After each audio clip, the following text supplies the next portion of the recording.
What's up, everyone? Welcome to another episode of The Rich Millennial. I'm your host, John Bowie, and today we're going to talk about GameStop. If you're new to this channel, please don't forget to like, comment, and subscribe. And also, be sure to hit the bell notification, which lets you know when a new video is going to be released every week. So GameStop has had a tremendous run after the unprecedented short squeeze of a lifetime. It soared in 2021 from a starting price of $17 to a whopping $483, a mind-boggling 2,740% gain within a matter of months. It has since toppled over 80% from that historic high to a now more modest level around $50. And investors know this is probably the end. When we've all been around long enough to know that adage, buy high, sell low, well, that seems to be the new investing strategy for 2021. It has left many mobile retail investors in an incredible frenzy after what everyone thought would be a $500 to $1,000 stock, in which everyone, including their mom's best friend, would be incredibly wealthy from just the one stock. So can GameStop possibly recover from this historic high to save all of the mobile Robinhood retail bag holders? Well, let's find out.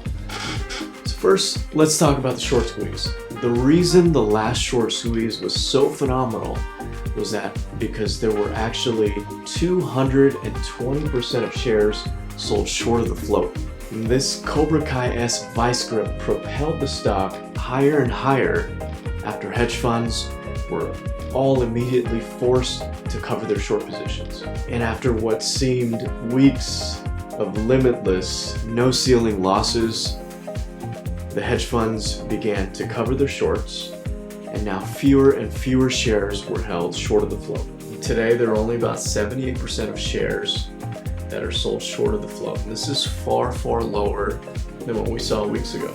A significantly lower number means that there are now fewer shares borrowed that are forced to buy back the stock at a higher price in order to close their position and limit upside losses. So it is very unlikely that there will be any short squeezes of this magnitude in the near future, or even in the long future, as there will be fewer forced bids placed in order to exit their short position. Let me know what you think in the comments below. Will there be a second squeeze or another potential wave? Let's talk briefly about management. So the CEO, George Sherman, has basically been nowhere to be found in the past several weeks as the roller coaster was going on. And during the meteoric rise, there were no new shares issued by GameStop and by management in order to raise capital to pad their balance sheet, especially in times of a global pandemic. Raising cash would have actually put them in a much better cash position and allowed the company to survive just that much more runway. Although there was one issue of which we could potentially discuss, and that was the timing of the stock sale. So the timing of the stock sale could have issued a red flag to the SEC if they did not release earnings information before the quarter's end. So what now? What GameStop really needs is a catalyst. What they need is a business pivot, a driving force that is going to materially change their fundamentals and actually create business momentum. They need to change the script of their current story, and they need to pivot their business model. Selling physical discs and consoles in a brick and mortar store in a competitive industry that is seeing less and less foot traffic while simultaneously seeing more digital downloads is frankly a recipe for disaster. So in 2018, a record-breaking 83% of all computer and video games were sold digitally as opposed to physical discs. In fiscal year 2020, EA, Take-Two, and Sony all saw a greater than 50% video games sold in a digital format as opposed to a physical disc. So GameStop makes their money selling hardware, gaming software, and accessories. Two of these areas really don't see as much recurring revenue.